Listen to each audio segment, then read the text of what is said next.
Okay, so this is part 2, and after graduating, I hope you have followed the earlier video and so you know what's the context for part 2.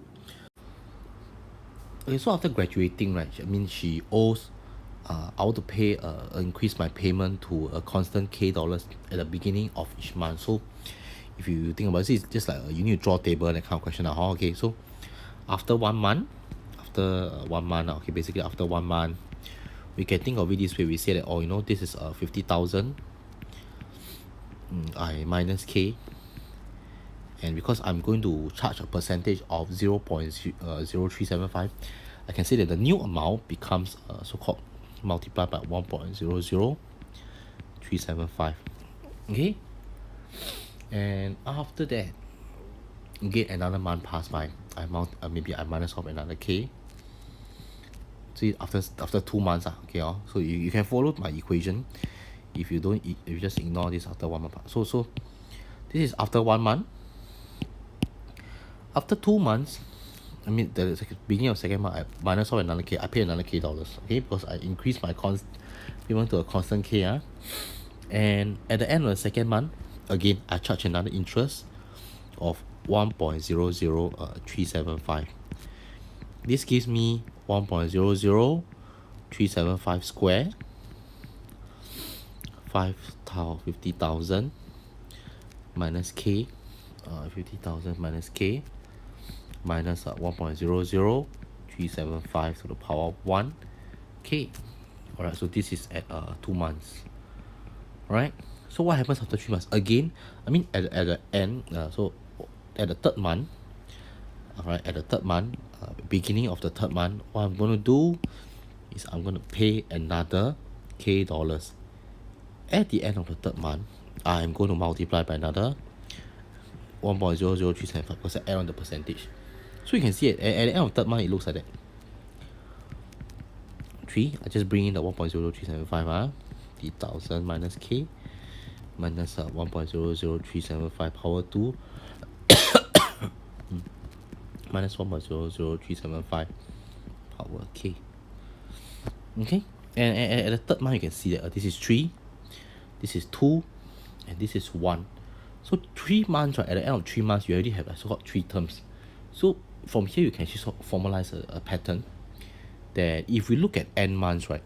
If we were to look at n months, after n months, it's going to look something like this. It's going to be like 1.00375 to the power of n, 50,000 minus K, minus 1.00375 to the power of n minus 1 K, minus 1.00375 to the power of n minus 2 K, minus so on and so forth. And by the last month, this is K. Okay, this is after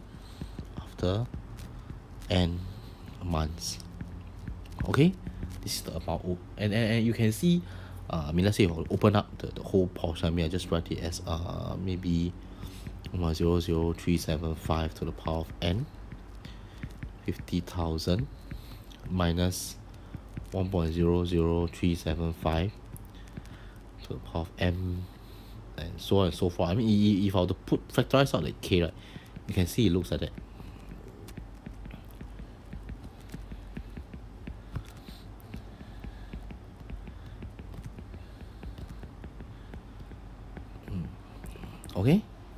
Okay, this is to simplify this portion into this manner. Okay, and if you observe this, right, what do you see? You can actually see that this is a GP, dot is over here, a GP with n number of terms, and common ratio is 1.00375, and the first term is also 1.00375. Okay, so to sum this out, basically I can just use the GP. This is a GP. You can see that there are n number of terms. There are n terms. Your first term is 1.00375, and your common ratio is also 1.00375. Just write this out nicely. I mean, sum this up carefully. And this is a bracket r to the power of n minus 1 over r minus 1. Okay, so this is the summation of GP, and outside I'm going to write this.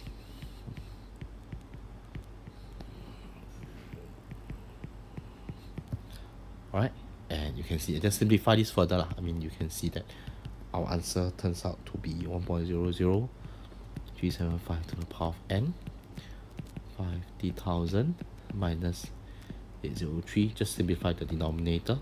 Sorry, 803 over 3 times k, 1.00375 n minus 1, and this is shown. Okay.